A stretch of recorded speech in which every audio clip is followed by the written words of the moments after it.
Ahmedabad municipal corporation દ્વારા આયોજિત 14મો international flower show 2026 આ વર્ષે ભારતની સમૃદ્ધ, વૈવિધ્યસભર અને ગૌરવસભર સંસ્કૃતિને રજૂ કરતો એક અનોખો અને ભવ્ય ઉત્સવ બનવા જઈ રહ્યો છે.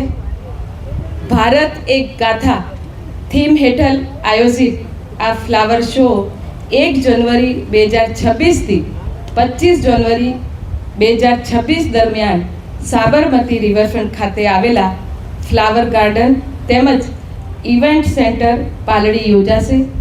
આ ફ્લાવર શોનું ઉદ્ઘાટન માનનીય મુખ્યમંત્રી શ્રી ભૂપેન્દ્રભાઈ પટેલજીના વરદ હસ્તે થશે.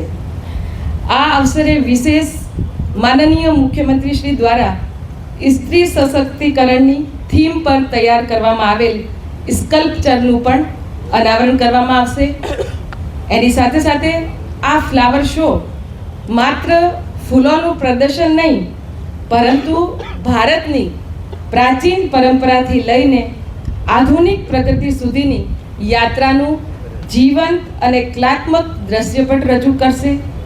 અમદાવાદ મ્યુનિસિપલ કોર્પોરેશન સાથે સ્માર્ટ સિટી અમદાવાદ અને સાબરમતી રિવરફ્રન્ટ ડેવલપમેન્ટ કોર્પોરેશનના સહયોગથી આ આંતરરાષ્ટ્રીય સ્તરના ફ્લાવર શોનું આયોજન કરવામાં આવ્યું છે. ભારત એક ગાથા થીમ હેઠળ આ ફ્લાવર શોમાં ભારતની પ્રાચીન સંસ્કૃતિથી લઈને આધુનિક વિકાસ સુધીની સમગ્ર યાત્રાને એક જીવંત અને કલાત્મક વાર્તા તરીકે પરિકલ્પિત કરવામાં આવ્યો છે, જેમાં ફૂલ, કલા અને કલ્પનાના સંગમથી ભારતના ઇતિહાસ, સંસ્કૃતિ, સિદ્ધિઓ અને ભાવનાઓને એક જ મંચ પર રજૂ કરવામાં આવશે.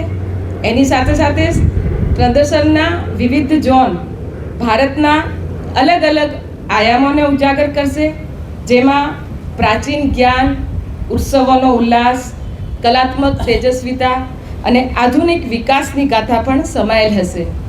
મુલાકાતીઓ એક ઝોનમાંથી બીજા ઝોનમાં આગળ વધતા ભારતની સમય યાત્રાનો અનુભવ કરશે અને એકતામાં વિવિધતાની ભાવનાને નજીકથી અનુભવી શકશે.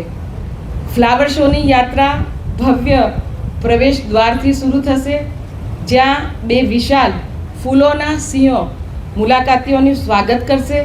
આ સિંહો ભારતની હિંમત, ગૌરવ અને અડગ આત્માનું પ્રતીક બની રહેશે.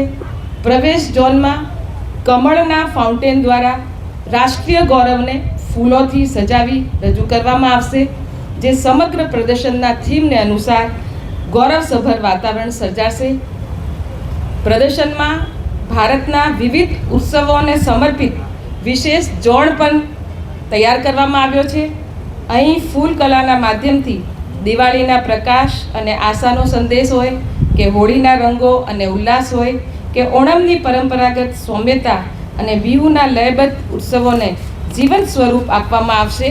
આ ઝોન ભારતની સાંસ્કૃતિક વિવિધતાને ઉજાગર કરી એકતાની ભાવનાને વધુ મજબૂત બનાવશે. તે સાથે જ બાળકો માટે વિશેષ રંગીન અને આનંદમય ઝોન પણ તૈયાર કરવામાં આવ્યો છે, જ્યાં કાર્ટૂન પાત્રો દ્વારા બાળકો માટે મનોરંજન અને કલ્પનાનું વિશ્વ સર્જવામાં આવશે. આવું આયોજન આ ઝોનમાં કરવામાં આવ્યું છે. ભારતની પૌરાણિક ધરોહરને રજૂ કરતો શાશ્વત ભારત ઝોન પણ ફ્લાવર શોનું મુખ્ય આકર્ષણ બનશે. આ આધ્યાત્મિક રીતે સમૃદ્ધ ઝોનમાં સમુદ્ર મંથન, ગીતાસાર, ગોવર્ધન લીલા, ગંગા અવતરણ અને રામ સેતુ જેવા પૌરાણિક પ્રસંગોને ફૂલોના શિલ્પો દ્વારા કલાત્મક રૂપે પુનઃરચિત કરવામાં આવશે, જે મુલાકાતીઓને ભારતની પ્રાચીન સાંસ્કૃતિક કથાઓ સાથે ફરી જોડશે. અને આ સાથે જ ભારતીય શાસ્ત્રીય અને લોકનૃત્ય પરંપરાઓને સમર્પિત ઝોનમાં કુચીપુડી, ભાંગડા, ગરબા અને કથકલી જેવા નૃત્ય સ્વરૂપોની સૌમ્યતા રજૂ થશે. આ ઝોનમાં કેન્દ્રમાં ભગવાન નટરાજનું ભવ્ય પ્રતિનિધિત્વ રહેશે, જે ભારતની કલાત્મક સમૃદ્ધિ, પરંપરાની સતતતા અને તાલની સર્વવ્યાપી ભાષાનું પ્રતીક બની રહેશે. એની સાથે સાથે આધુનિક ભારતની પ્રગતિને દર્શાવતો ભારતની સિદ્ધિઓ જ્હોન ફૂલોના માધ્યમથી દેશની હાઈ સ્પીડ રેલ, નવનીકરણીય ઉર્જા અને સ્પોર્ટ્સ ક્ષેત્રની સિદ્ધિઓ, અંતરિક્ષ ટેકનોલોજી અને શિક્ષણ ક્ષેત્રમાં પ્રાપ્ત થયેલી ઉત્તમતાને રજૂ કરશે